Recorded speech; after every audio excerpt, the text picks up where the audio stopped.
Of course, I don't pretend to be aesthetic and all that, said Hayling, in that voice of half-contemptuous indifference that often marks the rivalry between science and art. But I must say that this folk song and dance business strikes me as pretty complete rot. I dare say there may be some arguments in favour of it, for exercise and all that, but I'm dashed if I can see why a chap need leap about in fancy braces because he wants to train down his fat. He lit a cigarette disdainfully. All revivals are a bit artificial, I expect, said Mortlake in his quiet, pleasant voice. But it's not a question of exercise only in this case, you know. People who know say that it's the remains of a religious cult, sacrificial rites and that. There certainly are some very odd things done in out-of-the-way places. How do you mean? Asked Hayling, unconvinced. You can't really think that there's any kind of heathen cult still practised in this country. Well, said Mortlake, there's not much left now. More in Wales, I believe, and France than here. But I believe that if we could find a place where people had never lost the cult, we might run into some queer things. There are a few places like that, he went on, places where they're said to perform their own rite occasionally. I meant to look it up sometime. By the way, he added, suddenly sitting upright, didn't you say you were going to a village called Randalls for the weekend? Yes, little place in the Cotswolds somewhere. Boney gave me an address. Going to work or for an easy? Not to work.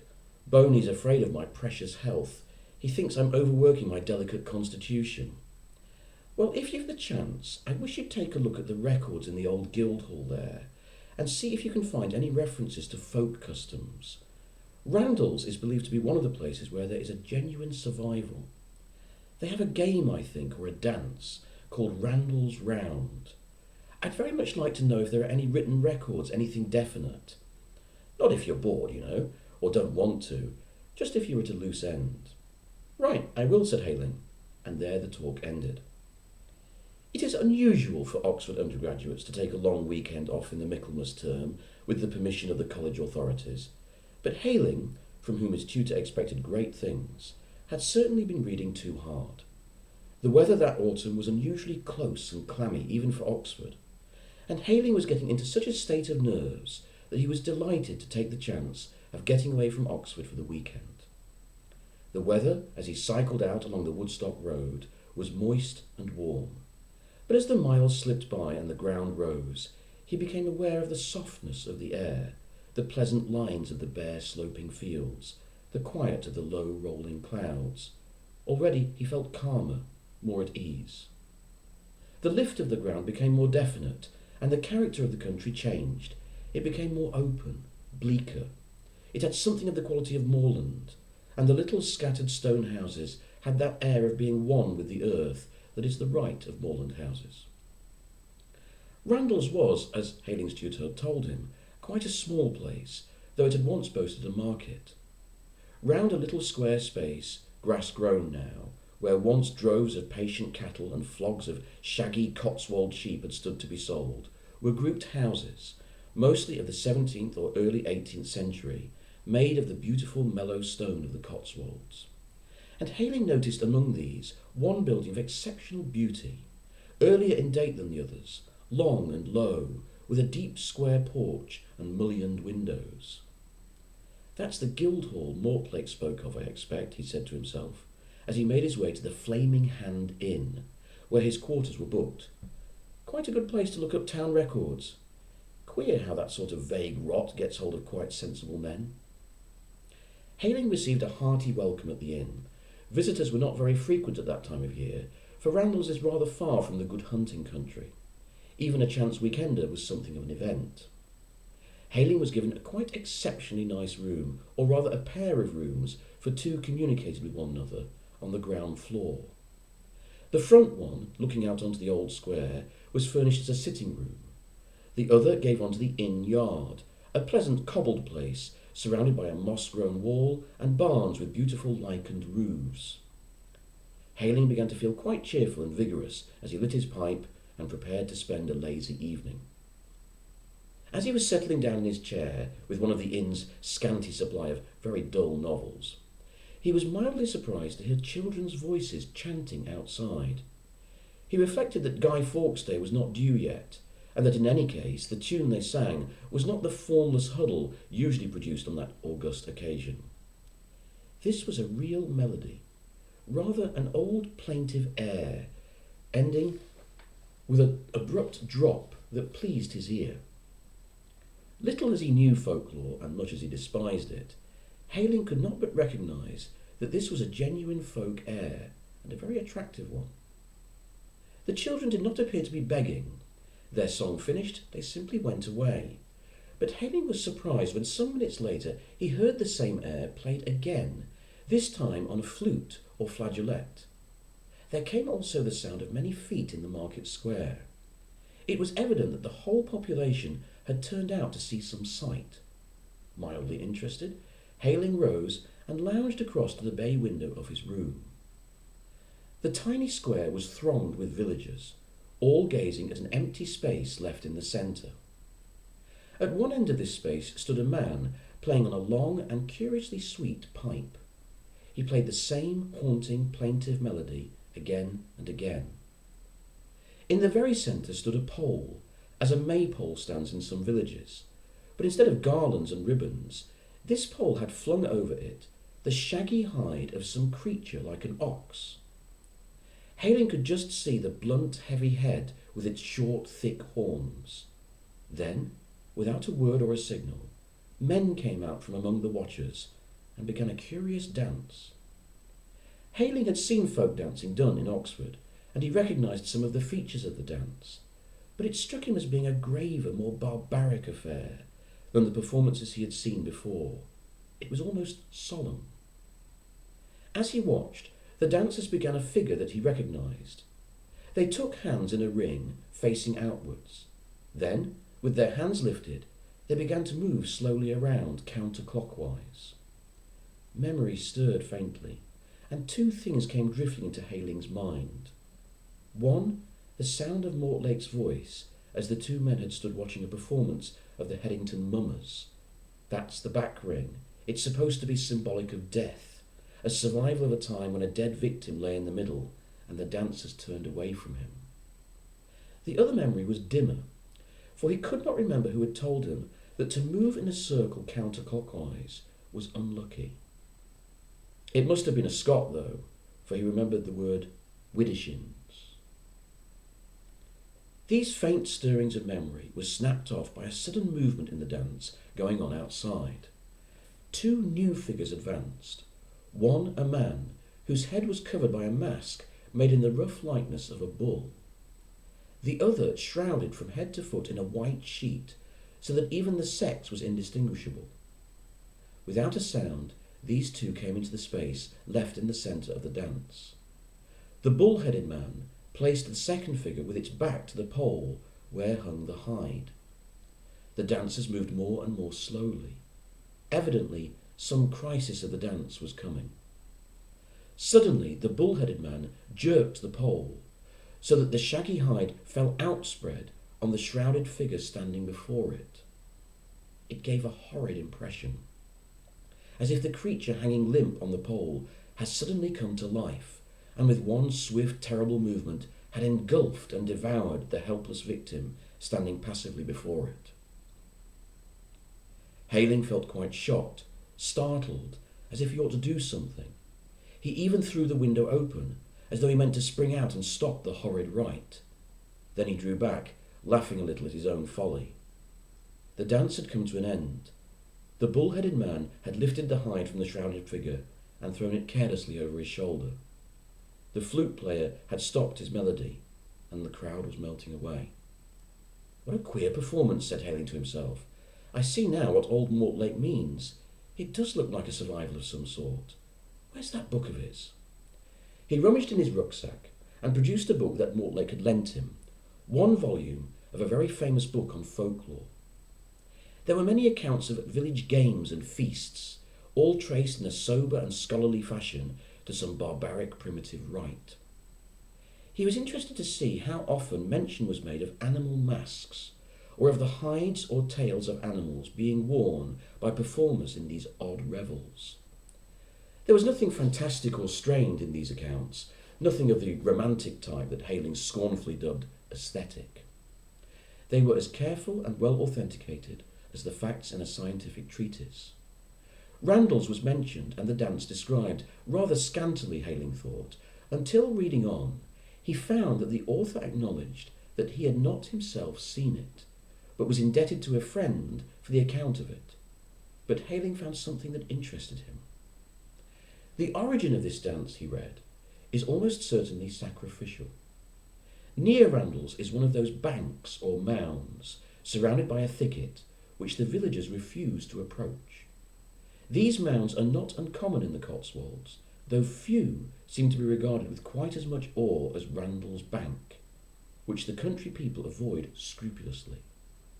The bank is oval in shape, and is almost certainly formed by a long barrow of the Paleolithic age.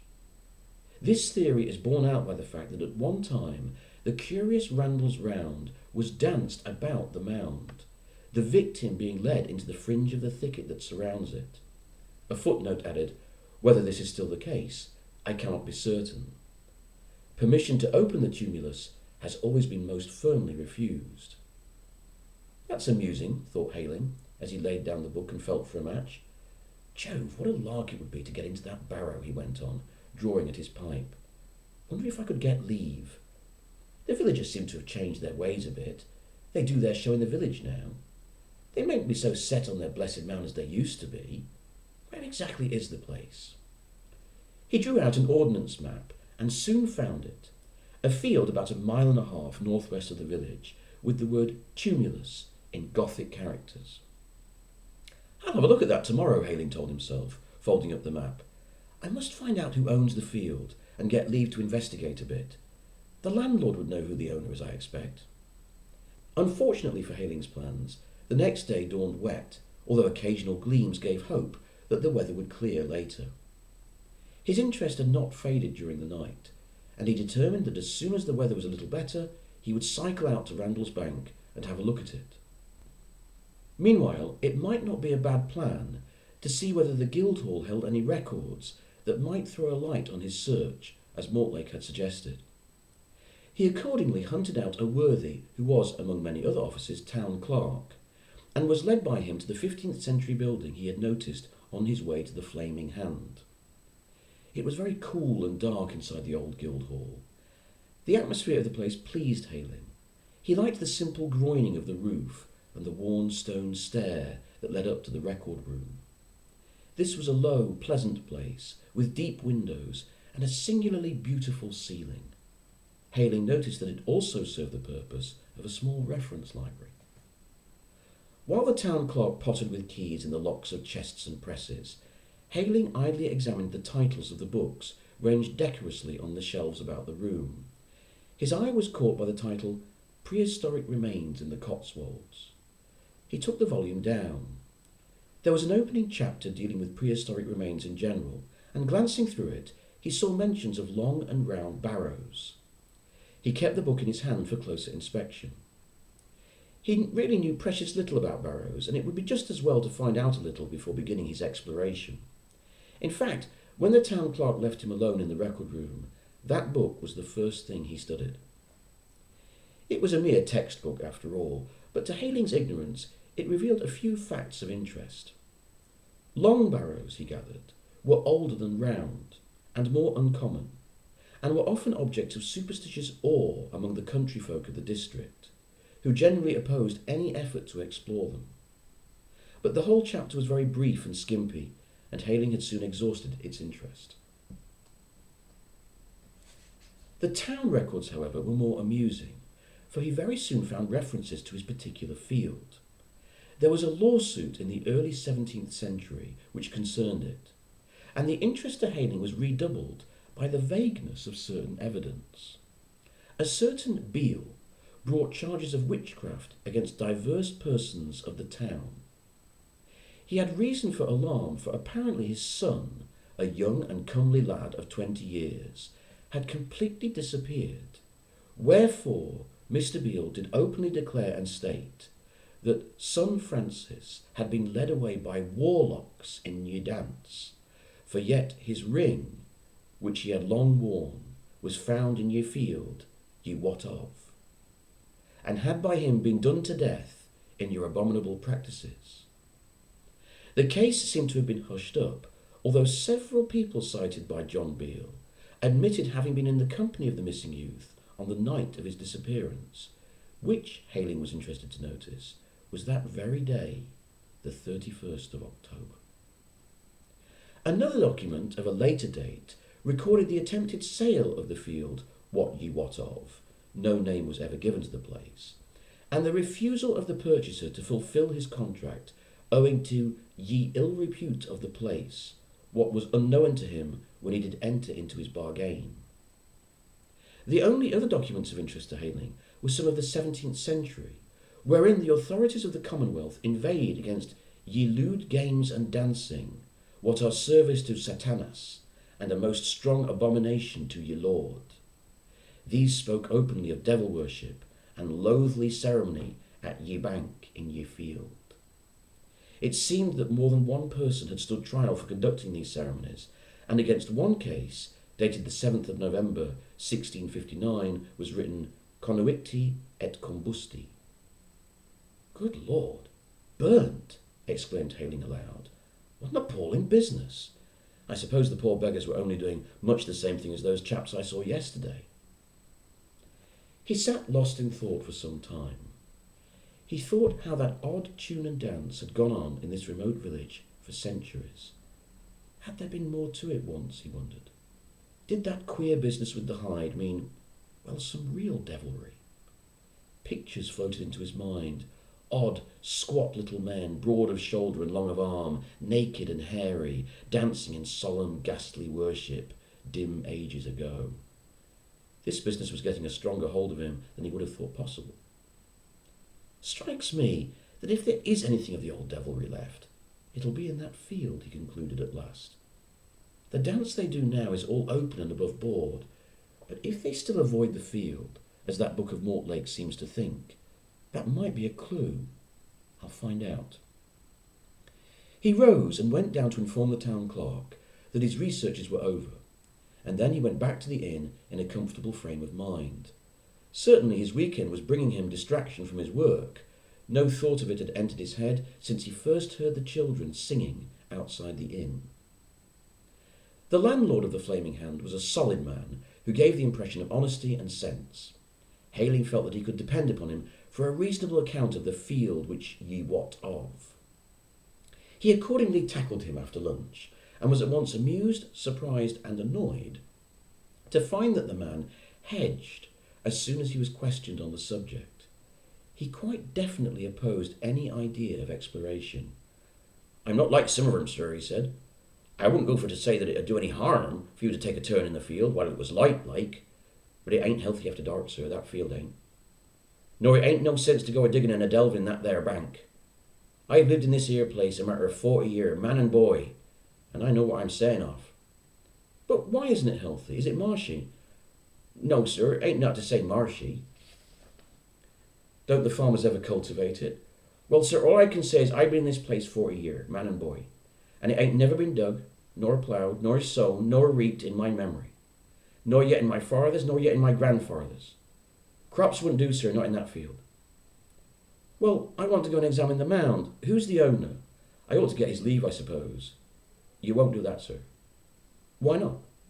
'Cause I'm the owner, sir, and I won't have anyone, nor the king himself, nor yet the king's son, a-digging in that bank. Not for a wagon load of gold, I won't. Hayling saw it was useless. Oh, all right, if you feel like that about it, he said carelessly. The stubborn, half-frightened look left the host's eyes. Thank you, sir, he said quite gratefully. But he had not really gained the victory. Hayling was as obstinate as he, and he had determined that before he left Randalls, he would have investigated that barrow. If he could not get permission, he would go without. He decided that as soon as darkness fell, he would go out on the quiet and explore in earnest. He would borrow a spade from the open cart shed of the inn, a spade and a pick if he could find one. He began to feel some of the enthusiasm of the explorer. He decided that he would spend part of the afternoon in examining the outside of the mound. It was not more than a 10-minute ride to the field which lay on the road. It was, as the landlord had said, uncultivated.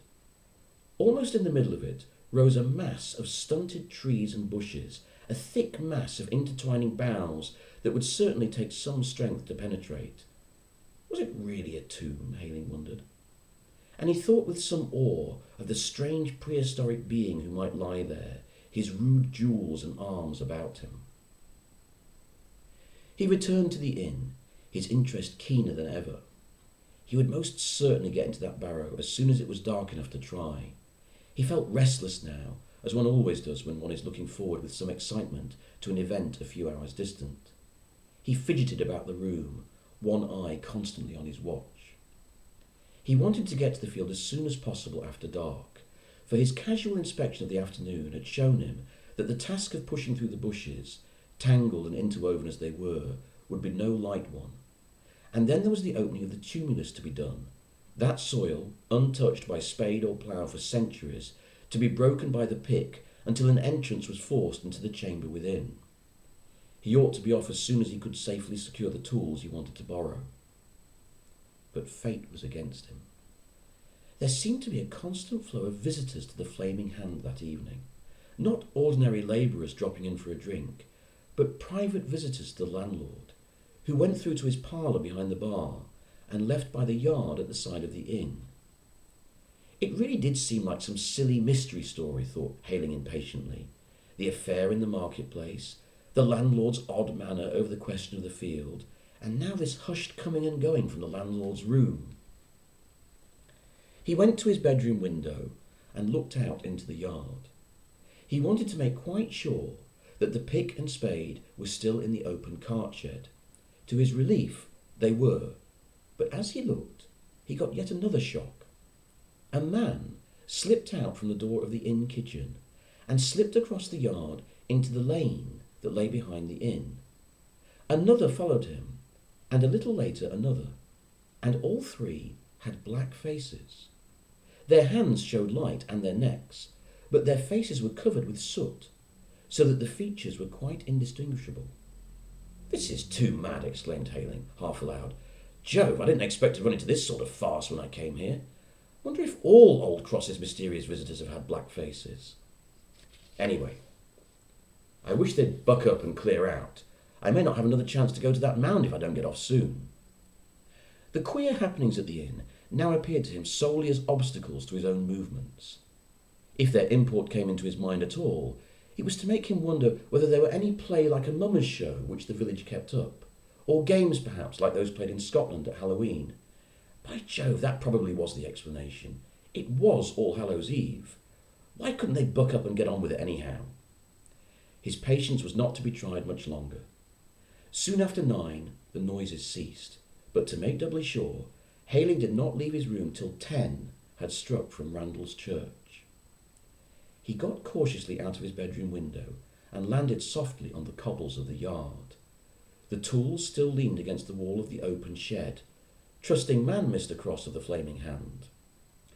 The shed where his cycle stood was locked, though, and he swore softly at the loss of time this would mean in getting to the field.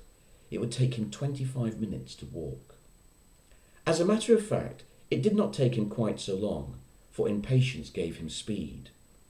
The country looked very beautiful under the slow-rising hunter's moon. The long, bare lines of the fields swept up to the ridges, black against the dark, serene blue of the night sky. The air was cool and clean, with the smell of frost in it. Hayling, hurrying along the rough white road, was dimly conscious of the purity and peace of the night. At last the field came in sight, empty and still in the cold moonlight. Only the mound, black as a tomb, broke the flood of light. The gate was wide open, and even in his haste this struck Hayling as odd. "I could have sworn I shut that gate," he said to himself. "I remember thinking I must, in case anyone spotted I'd been in.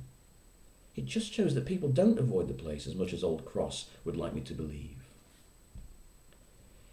He decided to attack the barrow on the side away from the road, lest any belated labourer should pass by. He walked round the mound, looking for a thin spot in its defence of thorn and hazel bushes, but there was none. The scrub formed a thick belt all round the barrow, and was so high that he could not see the top of the mound at all. The confounded stuff might grow halfway up the tumulus for all he could see. He abandoned any idea of finding an easy spot to begin operations. It was obviously just a question of breaking through. Then, just as he was about to take his heroic course, he stopped short, listening. It sounded to him as if some creature were moving within the bushes, something heavy and bulky, breaking the smaller branches of the undergrowth. Must be a fox, I suppose, he thought, but he must be a monster. It sounds more like a cow, though of course it can't be. Well, here goes. He turned his back to the belt of thick undergrowth, ducked his head forward, and was just about to force his backwards way through the bushes, when again he stopped to listen. This time it was a very different sound that arrested him. It was the distant playing of a pipe. He recognised it, the plaintive melody of Randal's round. He paused, listening. Yes, feet were coming up the road, many feet, pattering unevenly. There was some village game afoot then. The words of Mortlake's book came back to his mind.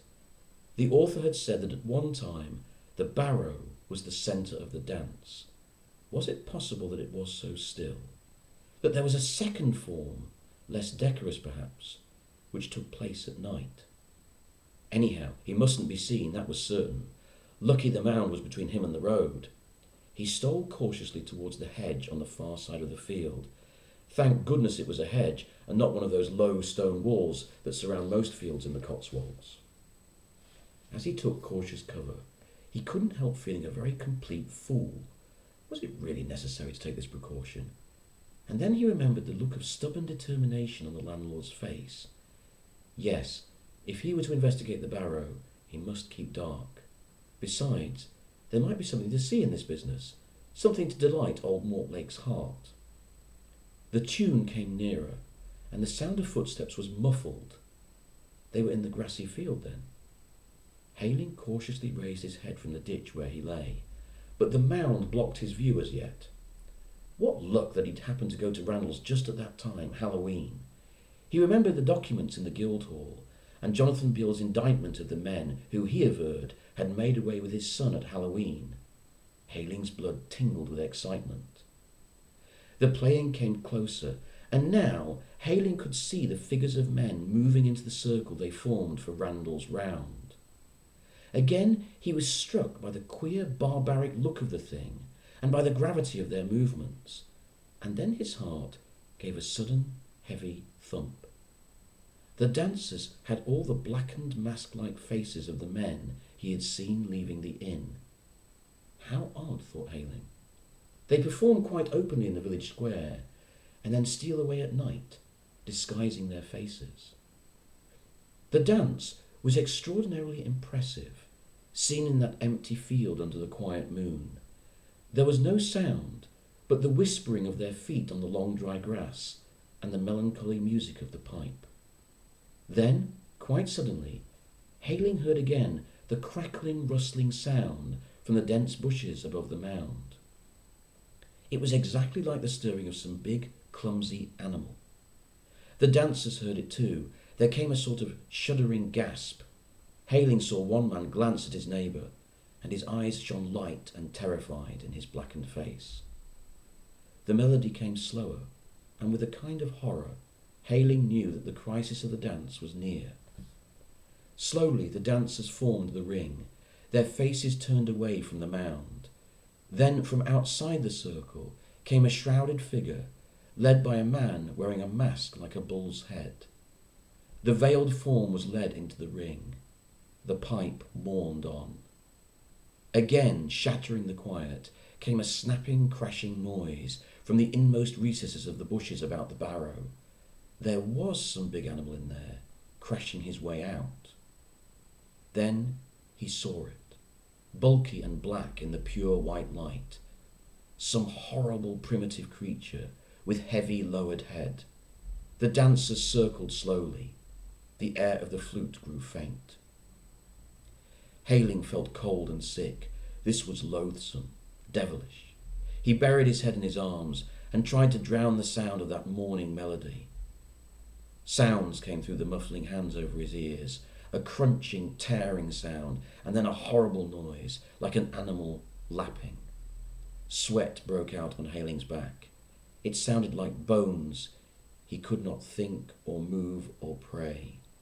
The haunting music still crooned on. The crashing, snapping noise again as the branches broke. It, whatever it was going back into its lair. The tune grew fainter and fainter. Steps sounded again on the road, slow steps with no life in them. The horrible rite was over. Very cautiously, Haling got to his feet. His knees trembled and his breath came short and rough. He felt sick with horror and with personal fear as he skirted the mound. His fascinated eyes saw the break in the hazels and thorns.